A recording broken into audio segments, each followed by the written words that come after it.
Hello guys, it's me again. Welcome to my YouTube channel.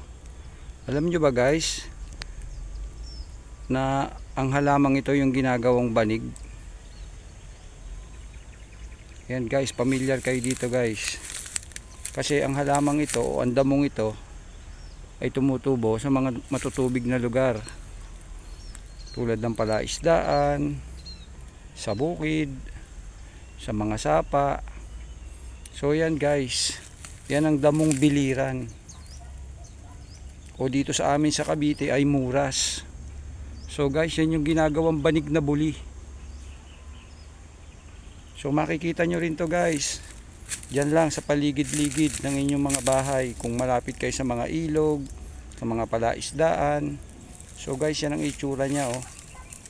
Yan yung ginagawang banig na buli, damong biliran. Ang tataas niya guys, siguro nasa 7 o 8 hanggang 10 feet guys, tumataas yan. Kaya napakaganda niya para gawing banig. So yan lang guys, yan ang damong biliran, ang ginagawa nating banig na buli. Thank you guys. Thank you for watching.